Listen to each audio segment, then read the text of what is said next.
Welcome to Subscription Prescription, the podcast where you get the information you need to scale your subscription program.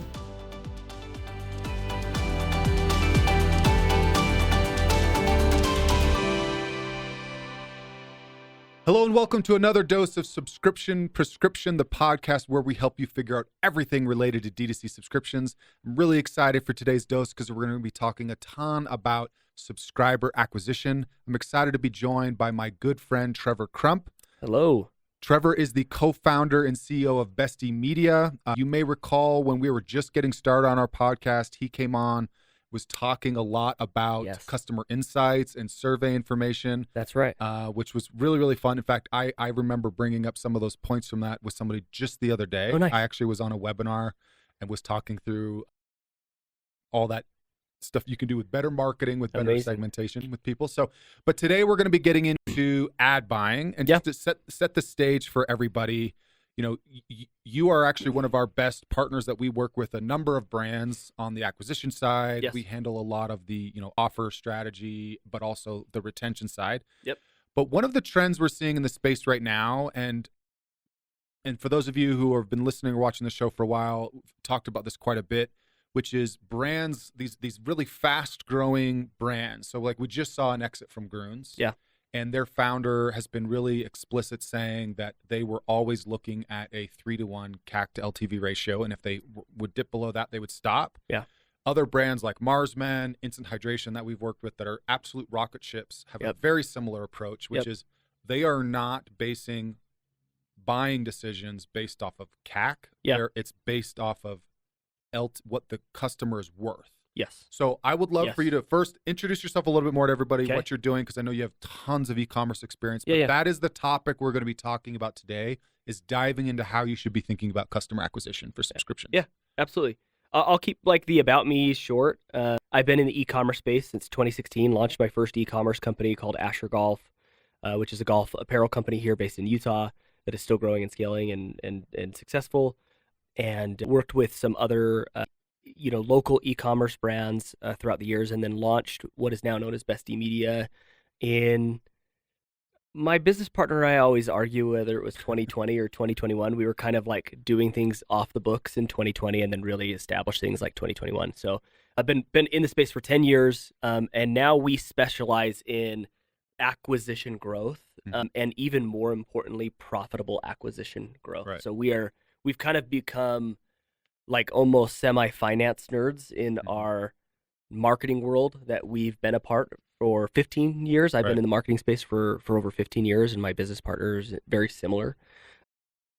So yeah, we're all about just marrying finance to the acquisition numbers. That reminds me a lot of like what Taylor Holiday at Comment Third Company talks about a ton, which is like people will just go nuts on customer acquisition without understanding, like, is this actually helping my business or hurting my business? Totally. And I just want to, as part of the setting the stage, like one of our mutual customers, Learning with Kelsey, I've seen these reports where you're not just talking about, hey, here's who we acquired and what it cost, but here's the downstream like cash flow impact from this acquisition. So getting into the profitability impact.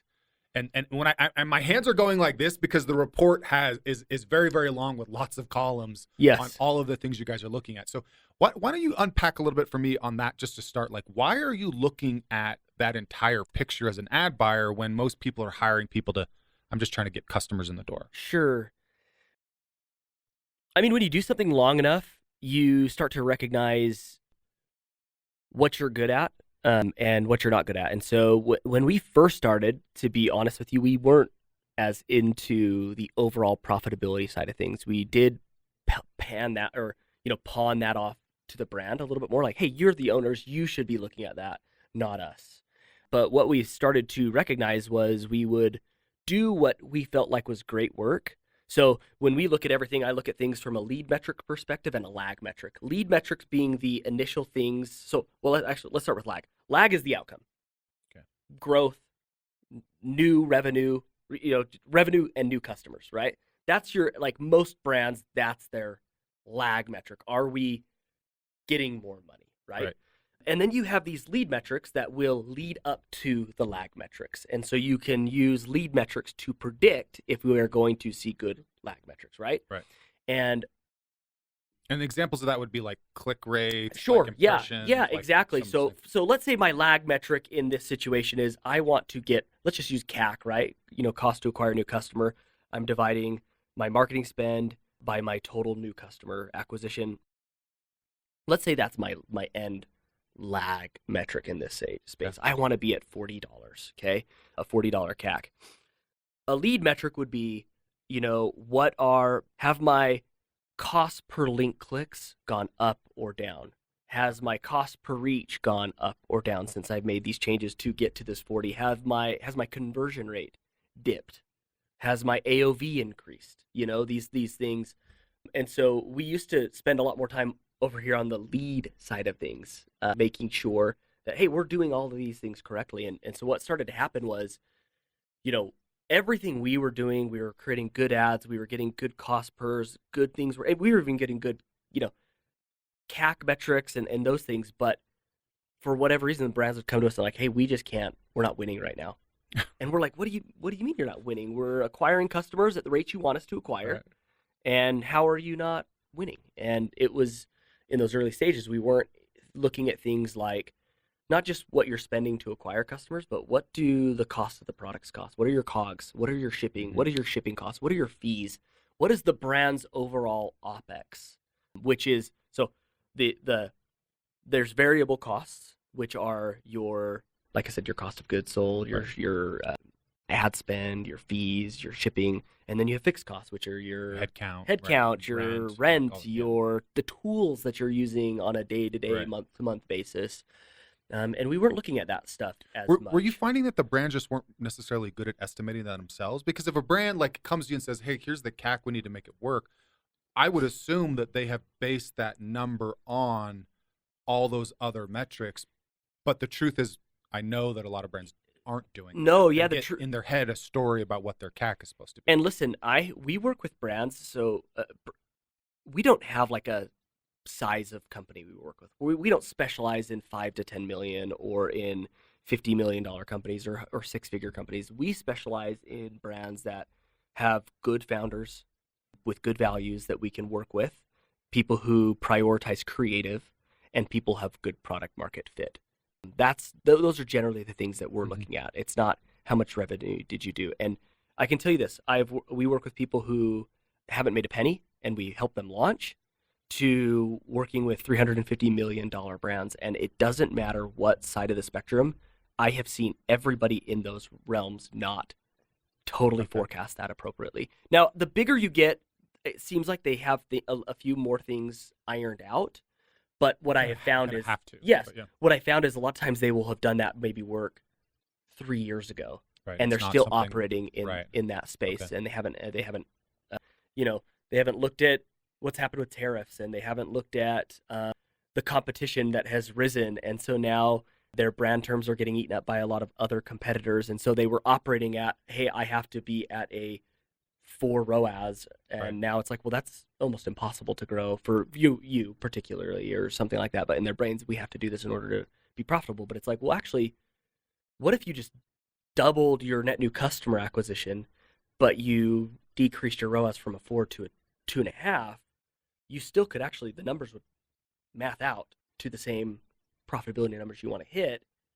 You just have to get more for less. Okay. So, because as you're saying all this, I'm thinking of conversations I've been in where, and it can be frustrating sometimes, where an ad buying team is explaining how your cost per click has gone down, or this is like all these improvements, but you're like, okay, but I don't have where's the money? Yeah, I don't have money in my bank because but as you're talking about, this concept of, can we operate at a lower ROAS, right? So for those of you listening at home, like return on ad spend, the metric we're often looking at for a long time, everybody was thinking like if you die at 1 or below, right? Yep. Or you need to be at 2 to 3 to make anything really work. Totally. Anybody over 3 is like doing really, really great, and scaling to the moon. Yep. But how are we growing a business or scaling a business when we're going from a 4 ROAS down to a 2.5 ROAS? Like, how does that work? Super good question. So, like, one of the best ways I've looked at it. So, if anyone knows about what it takes to get into Costco, for example, if I am Built Bar, I'm using them because I literally just bought Built Bar at Costco the other day. Their sours are so good. Yeah. And let's say, I cannot remember what an individual Built Bar costs, but let's say if you're on their website, it's going to cost you $3. Okay, $3. Okay. And that's going to give you, I don't know what it costs for them to make it, but let's say it's 50 cents for them to make it. So they're making $2.50 per bar they sell, whatever. In order for Costco, for things to make sense for Costco, is they have to say, well, I can't sell if I'm selling a package of 5 bars, that would be $15. Okay. If Costco is doing that, they're like, we can't do that. We have to be able to sell it for 10 in order for it to make sense for consumers to come here and want to buy it strictly from Costco because they're going to get a great deal on a premium product. And so the way the math works for people, at face value, the founder of Built Bar would be like, that's crazy. I'd much rather just sell them on my .com because I'm going to make significantly more money. I'm going to make 30% more if I sell it by myself. And Costco comes back and says, you are 100% right. However, you're only selling 10,000 units a month. We're going to sell 30,000 units a month for you. So we can 3x your sales, which, yes, your profit margin dollar per bar sold is going to be, your profit margin percentage is going to be less, but your profit margin dollar is going to double. Right. Does that make sense? Yeah. So the idea being is we're willing to take less profit per unit, but our sell-through rate is going to drastically increase because we're willing to take that. Yeah. So it sounds like and this is, I got asked this the other day about why brands are looking to get into retail, and that is the question, right? Yep. Because potentially you have the opportunity to sell a lot more volume, even if it's a smaller, although one might argue that the logistics involved is simpler too. But sure. So the idea being, okay, I can sell more for less and still be profitable. Yes. And I guess I'm balancing all these acquisition metrics in my mind. So it's not so much that my cost to acquire the customer is necessarily like a ton different. So much so I'm starting to confuse myself. No. Your cost to acquire a customer will probably go up. Will go up. Yep. So will go up. So yes, the ROAS exactly. is coming down because the cost to acquire is coming up. Yeah, right? ROAS is only going to go up or down based off of a couple things. Either your cost is going to increase or your AOV is dipping. Okay. Right. Those would be the two main reasons why your ROAS might decrease. So is the normal approach when you're doing ad buying the sense of like, hey, if we're not hitting this metric, we're going to pull back and not let the volume go through? That's what most people say. That's what most people say. Most people say. You're asking them to say, remove that restriction. Let me go through here because we're actually going to make you more money overall. 100%. It's just going to be less profitable per unit. Yes, I can't tell you how many businesses we come into who will say, oh, we've been through 3 agencies or we've been through 4 marketing directors and no one's helping us figure it out. And we will jump into the business and we'll say, oh, you guys are strangling yourself. You have your hands around your neck and you're suffocating yourself by just not letting your team spend more money and to get out there. So Meta, in order to maybe have this all make a lot more sense, you got to understand like where we were, where we are now, and how Meta helps businesses. So in 2016 or so, reach organically existed. Right. So I want to say, if I remember right, and I don't have the slide up here, but I've done this presentation before where organic reach was, I think in 2016, about 15 to 20% of your audience would see every one of your posts. Right. Which doesn't seem like a lot. Most people are like, wait, shouldn't all of my followers see that? So I don't know what the numbers are, but back in 2016, it was around, I would say, like 18 to 20% of your audience, if you were your followers would see your content. And so in the olden days, the 2016 days, and I know this because I was running ads for Asher in 2016, I had a ROAS of like 7 to 10 at any given time, and I'm never rotating my ads. Like I'm rotating my ads once a month, and I'm crushing it. Right? So you have your ads running, and your organic reach is just because our reach is helping us connect, and it's a touch point that is if we're posting every day, then we are getting a lot of people who are our frequency is high of people who are seeing just our organic posts, right? Okay. And then we're running an ad and retargeting those people and actually closing them within the funnel. Now, if you fast forward to 2026, well, this study was 2025. It's 1.2% of your followers. Your reach. 1.2% of your audience will see your posts, which is crazy, right? And it's because we've entered this pay-to-play model. And that's why we've seen ROAS numbers of super, super high. But one of the reasons why, I shouldn't say the only reason why, dip down to significantly lower, right? And so now the way Meta works is because Meta has become such a Instagram, Facebook is such a pay-to-play platform, meaning I'm not going to brands can't post and expect their posts to sell for them. I used to be the CMO over at Font Design, and I remember in 2018, every time we'd post, we'd see this like 20, 30% bump in our daily sales, right? We would post we'd post twice a day. We'd post at like 10 and 7 p.m. And we're always seeing these big spikes, right? And it was because our reach was a little bit better in 2018. Now brands, when they post, very few people, unless it is maybe a launch, right, announcing a launch or a discount or something, campaign. No one's seeing bumps like that. And so the way Meta works is, for the most part, and people are going to come after me when I say this, understand that it is not, I'm saying for the most part, Meta, if you are running conversion campaigns, it's for the most part a last click tool. It's trying to do its best to find the people who are ready to buy your product now. Because Meta knows that if they don't, and people aren't seeing results, then they're going to start pulling from that platform and say, oh, maybe I'll go try X, maybe I'll try TikTok, maybe I'll put all my money over into Google. And we see this happening all the time, right? People are like, hey, I'm just not getting the results. I'm pulling back from Meta. And so Meta is doing its best job, and it is a really phenomenal tool. I still think the best ad tool out there right now for especially e-commerce brands to grow. And so we have something called your Meta optimized market, right? So you have your TAM, which is your total addressable market. Okay, hey, my audience is, women between the ages 20 and 50. Okay, cool.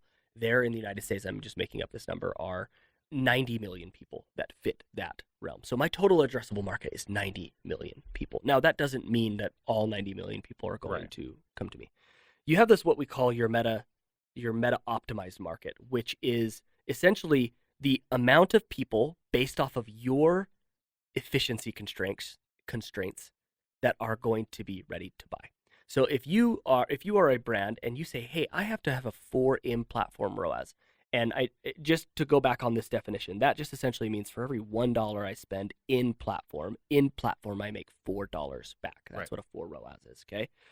What's happening is this is your TAM, and you're giving yourself maybe a Meta optimized market of, this much. Let's say it's 3% of that market. But let's say your competitor, so let's take AG1 and Grunes because we just brought them up, right? Let's say AG1 says we have to be at a 4 ROAS. Okay, cool. Here's your Meta optimized market that you are going to be able to spend up to about this much money until you hit a wall. Okay, and let's say you're not doing anything organic. You're not really. You're mainly a pay to play, customer, brand. But let's say Grunes comes in and they're like, well, we've actually done the math, and as much as we want to be at a 4, we can afford to be at a 2 as long as our volume is X. Right. Yeah. So now you've got AG1, same customer. Let's just let's say they're the same customer base, health conscious people who want greens in an efficient way, right? If this is AG1's mom, Meta addressable market, then this is Grunes, right? It's doubled, right? Because they say we can operate at a 2, which means they are going to win much more in the auction.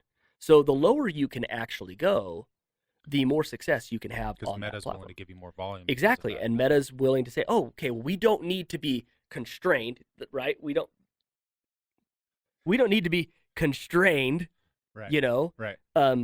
as much as this greens company can be, so they can start spending from $5,000 a day to $20,000 a day or whatever. So, because I want to go a little bit deeper on this, but thinking about this in terms of, like, say, customer acquisition. So a brand should be thinking through, regardless of size, should have a really clear picture of what a customer is actually worth profitably, bottom line. Totally. Right. And when we're talking about subscriptions, that's knowing like your average LTV or number of renewal rates, that kind of thing. So you know that, hey, every subscriber that I get on average is worth $100 in profit or $300 in profit. Because if I know that number, I can make the decision internally to say how aggressive I'm willing to be on a So let's talk about some of those, right? Because I think that'll help set the stage here a little bit better.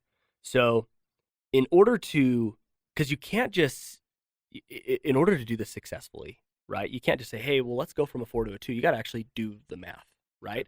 And so the things that we like to look at is number one, you got to understand what your costs are. All right, what are your costs to acquire, or what are your costs for your COGS, right? What are your shipping? What are your fees? People call this contribution margin, right? Revenue minus those things. So understand, number one, what that is. So for example, let's say your product is $100. That's what it retails for, right? Your average order value is $100. Let's say you have a cost of 30% with your COGS and your shipping and your fees. Okay, cool. Now you are only making $70. Let's minus that from it. Okay. The next thing we need to understand is like, what is our lifetime value? Or let's actually let me table that one for a second. Let's figure out what is your retention rate month over month. Most people are subscribers, I'm guessing, listening to this podcast. Okay.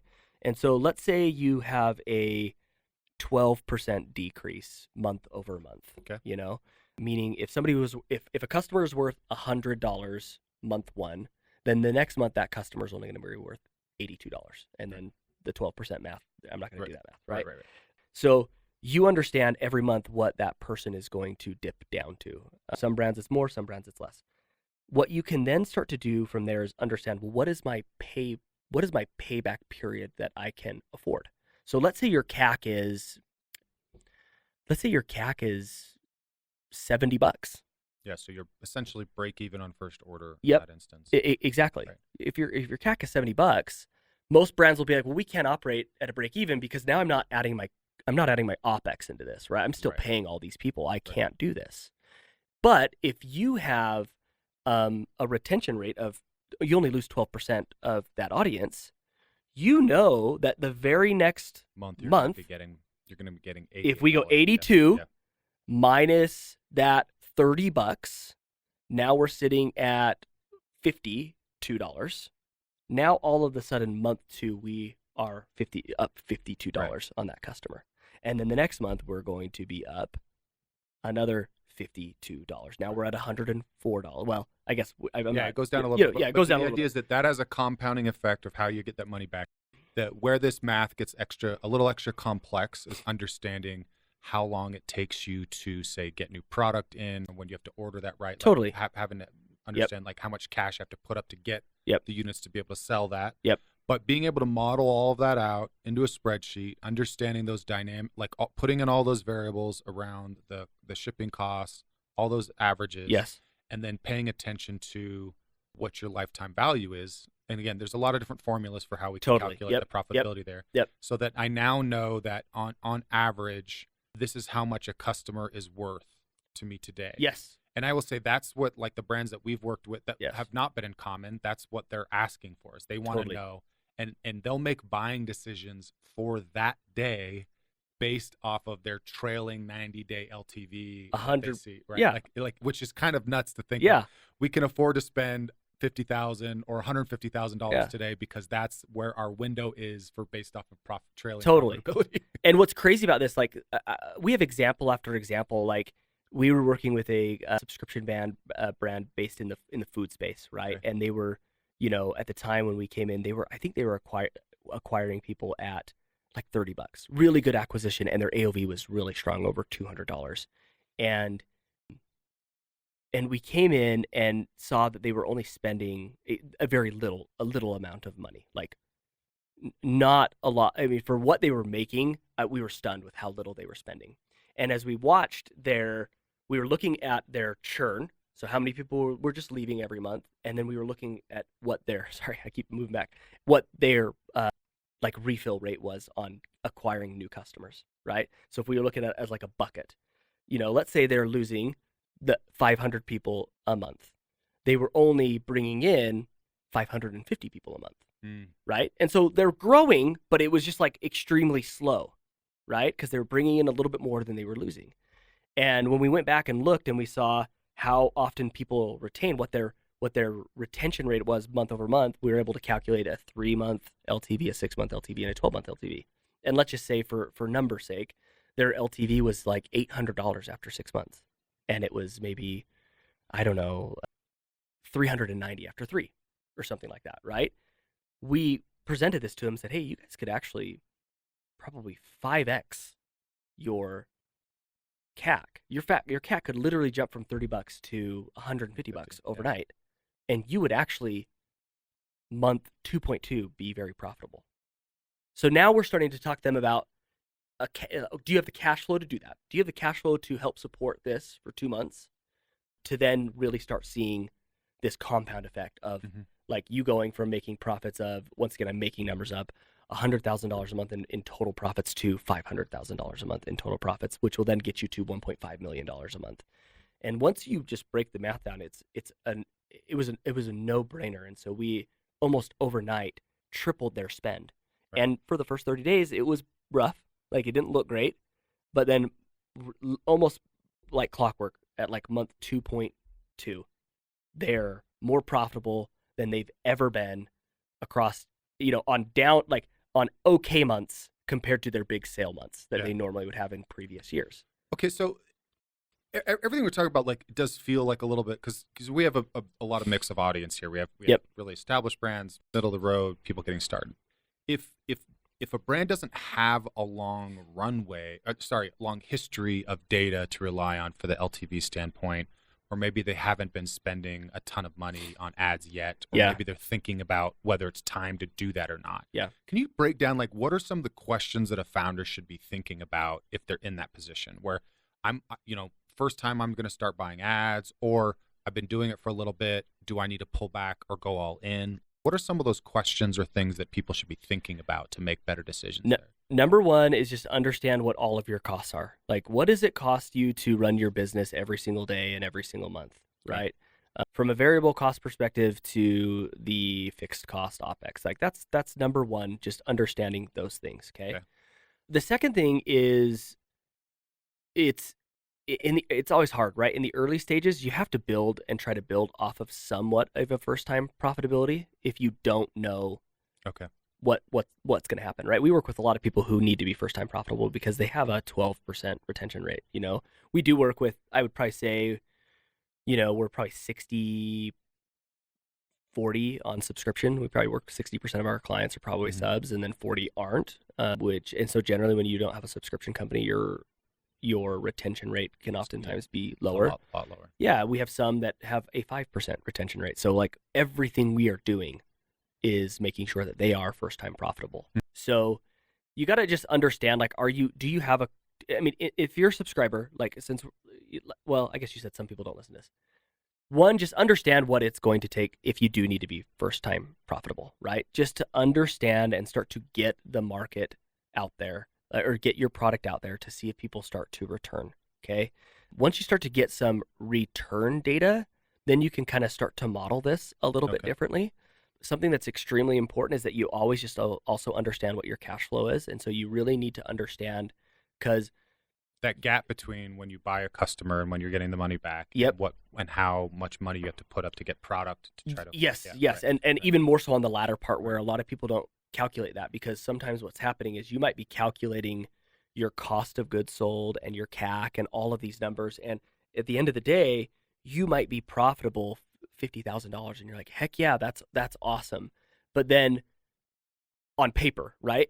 But then all of a sudden you wrote $100,000 PO and you're in the whole 50 grand, and you're like, wait, I'm not winning. And you're like, well, actually you are on the marketing side, you're doing everything right over here, but you just had to drop $100,000 PO, which makes it look like things aren't from a financial perspective, not looking good. So you need to understand when those buying moments are and when you're going to need to put those POs in, and what your cash flow is going to look like, because sometimes you can risk and test this model out where, like, hey, we're going to dip things a little bit and we're going to kind of bite the bullet for 30 days because we know that within 40 days we become much more profitable because people start to come back the second time, So you just have to, it's a hard question to answer, to be honest. Well, I mean, in my mind, I'm seeing a spreadsheet. I'm seeing a spreadsheet of all those costs. I'm looking at different scenarios when you're thinking about different, like, potential, like, how customer acquisition could work and the cost and how many you'd get, meaning how much cash you get back in the business.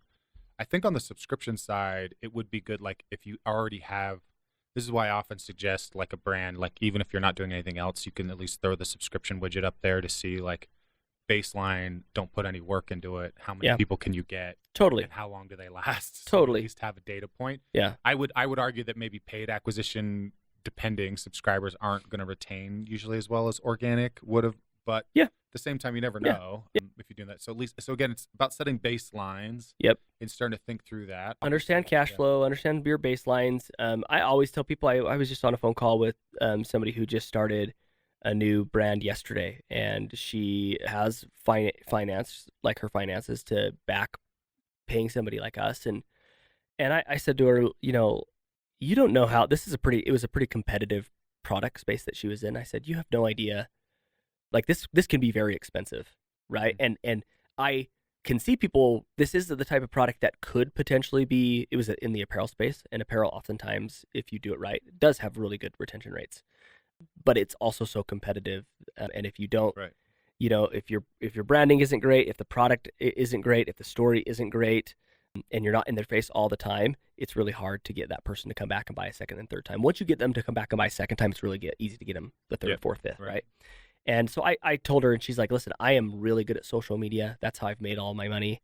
And I said, well, if I were you, listen, like I would love to take your money right now, but go for 30 days and see what you can do organically. Like see if you can actually tell this story organically, because anybody who can build something organically, it's easy to layer out. If that's your foundation and ads become the cherry on top, it's so much easier. Whereas if ads are the foundation, things can become a little bit more cutthroat, especially in those early stages, as you don't know if somebody's going to come back and buy again, you know, especially in a competitive space like apparel, in a competitive space like CPG. Like those are really competitive spots. And so you gotta make sure you have a product that people, if you don't have a product that people can come back to, you got to find a way to be first time profitable. Right. Okay. If you have one that people are coming back to, then start to just get some data and start to understand when they start to come back. And please don't assume that everybody's going to come back, because that's the one that always kills me too, where a new brand's launching and they're like, well, we're not going to lose anybody. They're going to love it. And I'm like, totally. That's not how it works. Well, and what's funny is like there's a myth about retention and repeat customer rate, when, you know, the way that these platforms like Shopify calculate repeat customer rate is it's not like if the three of us in this room buy from a customer and I come back and I buy twice, it's making it seem like two of the three of us came back and bought. Does that make sense? Yeah, okay. You know, it's and not so individual. So a lot of times if you have a retention rate of 50%, it's probably more like, you know, 20%, but they come back and buy 3, 4, 5 times. Okay. Versus actual, you know, half of your customer base coming back and buying. Does that make sense? Yeah, it does. I mean, I'll have to keep that in mind next time I'm looking at that report in Shopify, because I didn't. It doesn't really. Explain it that way, but that is how it is. Okay. You know. All right. One kind of like last little angle I want to chat with here is just about creative, because you know we're always hearing about, and especially like in on Twitterverse, around the increasing importance of creative. And you mentioned that as being one of the criteria you look for in working with clients is creative. So can you unpack that a little bit more? Why is creative becoming so much more important in ad buying today? Well, I think with Meta's new algorithms, like back in the day, you used to be able to play God a lot more, meaning I'm going to only target New York. I'm going to only target somebody's interest, you know, in new motherhood.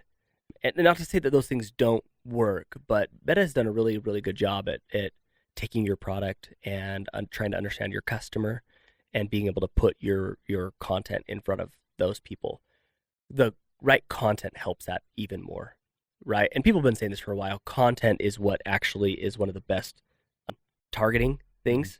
If you're selling diaper bags and in your content you have a mom with a brand new baby or a pregnant woman or whatever, right? Those are going to just naturally go to people like that versus people like you and I.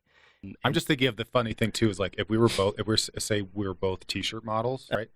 I would be creative that's going to go for more middle-aged dad look with the glasses and the bald. You've got the cool, granted you are bald under that hat. That is true. The New York Yankees hat on. So that different creative will actually speak to different audiences. Yeah. Even this might be a little bit more street, right? You might be a little bit more put together, you know, kind of stuff. So, I appreciate that compliment. I was going to say something. So yes, that's really good. And creative is just about the only thing that you can test to really understand, like, is this message hitting really good? I mean, we did this test where we were selling diaper bags for a company to actually go back to this, and we just did research, we surveyed customers. I might have even I think said you told this in this, but it's such a good, like, it was such a good finding and made such a difference that I use it all the time. But we found, so at the time, this diaper bag company, they were the leading company in a beautiful diaper bag that was meant to be an accessory for mom versus an accessory for baby. So at the time, it was all frilly Mickey Mouse patterns that was cute to the baby. That's what diaper bags were. And this one came out and it was sleek and it was more like a backpack that a student would have, Right. And for the longest time, all of our marketing was just like pretty shots of women. Yeah, you're talking about like a shoot in Italy. Yeah, like yes, huge, yeah, like production yes, or in La Jolla on the beach, and it was these really cool places, and that sold really, really well. And then once competition came in and started doing everything we were doing, we started surveying and found that actually the number one reason somebody buys the bag isn't because of how it looks. That was just table stakes. Now all diaper bags are this. Right. Okay, I don't care. Like, if you're not this, then I'm not buying from you. So we didn't need to keep talking about that and showing that. And what we found was there was this really, really cool feature that allowed a mom or a parent to wipe the diaper bag clean because the inside wasn't nylon like 95% of diaper bags. It was like a faux leather, which is wipeable. Yeah. And so now when you spill breast milk, it doesn't seep into your nylon. Or when you spill applesauce, it doesn't seep into that and it stinks. Now you just literally can wipe it out. And so we started just demonstrating that in everything we did. And all of a sudden you're seeing our reach take off. You're seeing our cost per click dip. You're seeing our click-through rates increase. Therefore, you're seeing our CAC decrease. And we're able to scale very efficiently. Just different creative. Just different creative. You're talking about. Yeah, so creative is, creative is everything. Right. Like it's absolutely everything. Does UGC work better than static images for you? If so, double down on that. You might have to spend more money on UGC because you're paying creators, but if your cost per click goes from $2 to $1.40, you're saving 60 cents per click. Right. When you add up 70,000 clicks times 60 cents. Yeah, that pays for the creators. Yeah. Tenfold, right? So. Okay, that's really cool. All right, Trevor, so just kind of as like a recap, thinking through this, again, I'm always trying to balance this. A lot of complex brands are trying to figure this out. And It does sound like there's potentially like a stranglehold happening where people are maybe restricting themselves because they're too worried about their ROAS number or their marketing efficiency rating numbers. Yes. And then also the importance of testing creative diversity and just angles and all. There's so many different things within creative that you can do. Yes. But then also for startup brands, thinking through what can I afford, making sure I really got my costs, understand my cash, my payback periods, all those things. And also understanding, do I have a product that people are going to buy again? Right, exactly. If I think, don't just assume, how can I test to see if I can get people to do that? Right. And I would say too, like layering on that, it's always a little bit harder when the consumption period isn't automatically clear, like an air filter or something like that, as opposed to like a daily pill or a daily supplement. Right. Yep. Can make it better. So, and I would say too on that cache, that modeling part, like that's one of the beautiful things that AI can actually assist with. Oh, for sure. Help figuring that out and modeling that for you and running through scenarios. Yes. If you haven't been using Claude or anything like that for that, trust me, I love it. Oh yeah. So that's really, really incredible. Is there anything else from that or from your experience as a marketer you want to share? Maybe an offer tip or something like that you're seeing work out there right now for our subscription listeners? I mean, I kind of mentioned this before, and we didn't dive a whole ton into it, but like, it's the most simple thing. It's just, you have to acquire more than you lose. And what happens is sometimes you get so caught up in, we used to be this, but now we're this.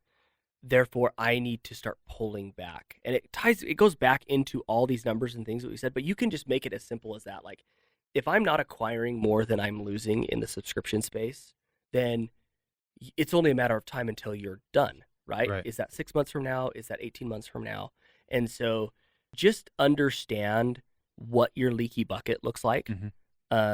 Start filling those holes and start making sure that more is coming in than is dipping out of that bucket. And that's not anything new. at all. It's not, and that's why we work well together. Why we refer each other, because it's like, hey, you want the bucket to be more solid, so you bring us in. We want people to add to the bucket, we bring you in. Like it's a maybe one more thing I can add. Sorry, like as I'm thinking about, I'm like racking my brain between conversations and clients. Like, what am I seeing happening a lot? And one of the things that I am seeing happen quite a bit is we are finding that the discount customer, so somebody who buys 30% off, somebody who buys 50% off. And when I say we're finding, we've been discovering this and seeing this for a very long time. Some brands it's not the case, but is oftentimes not a customer worth acquiring. However, that doesn't mean you shouldn't continue to utilize still offers to get people. Okay. But what a potential more effective offer might be is, instead of a 25% discount, it's a buy one, get one 50% off, which is still a 25-ish% discount. Right. But what's happening now is you're getting a customer who's willing to spend a little bit more to get a better value. Yeah. And that person is more valuable. So instead they're spending $135 to get the buy one, get one 50% off versus somebody who spent $80. Right. And that person is always going to be more valuable, not just in the immediate pursuit of an acquisition, but like going down the funnel. So rethink your offers. We literally just talked to somebody who is a massive company. We did an analysis on this, doing $40+ million a year. And we came back to them, literally this happened yesterday. I said, there is no realm in which you should ever do a percentage off offer ever again. Like ever. Even over Black Friday, it would never make sense. The numbers, we've gone through it for the last 3 years for you. And he's like, I've never not done that. And we started testing these buy one, get ones, or spend X, get Y kind of things. I was thinking somebody, Oats Overnight, who's an absolute giant in the subscription space. Yeah. They pull back spend and discounts and stuff. Like, they don't do it over BFCM because they just don't. We have a couple clients that do that as well. Just doesn't make sense for them. Well, it's funny, Trevor. I want to say, like, it's almost like you listen to our podcast because we talk about that all the time. But I know, just kidding. Of course I listen. Of course. But it is a strategy that we see be really, really effective. When you can get somebody to buy more, we actually see higher renewal rates with those customers. Like, it's not just that initial, like you said, that initial AOV being higher, but that they are just a naturally better customer because they see more value in the offer as opposed to you just giving them some kind of thing to get them in the door. 100%. Awesome. 100%. Hey, Trevor, what's the best way people can connect with you? I'm pretty active on social, TikTok or Instagram. My handles both on TikTok and Instagram are at the Trevor Crump. Okay. You can go to bestiemedia.co and reach out there. But we also have we have a new endeavor for our agency account. So if you just go to @Bestie Media, I think it's like awesome. Like, we're not like your stereotypical agency. It's like it's just like the funny inner workings of what happens within an agency that we're documenting. So you can just go there and watch us there. And I missed this on the intro, but the Unstoppable Marketer podcast. Oh yeah, which is one of the first ways I came across you years ago. So, we have a podcast that we strictly talk D2C. A lot of content creation, a lot of acquisition stuff. Awesome. Very similar stuff to probably what you're talking about here, but with maybe less of a subscription focus. And I think your conversations they're just great. You're having tons of great founders. So yeah, that'd be great. My phone number is. I was at ChargeX a couple weeks ago, and the CEO of Recharge put his phone number up on the screen just to say, "I am here if you need anything." Oh, nice. Jeez, dude. I was like, wow, there you go. Gutsy. Yeah, absolutely. So, gutsy. Well, Trevor, thank you so much for coming on the show. Thanks for having me. For those of you who are listening at home, this has been another dose of subscription prescriptions. Stay tuned to next week when we drop some more great subscription knowledge on you. That's it for today. Thank you for tuning in. Please subscribe so that you can get notified when new episodes come out each week on Tuesdays.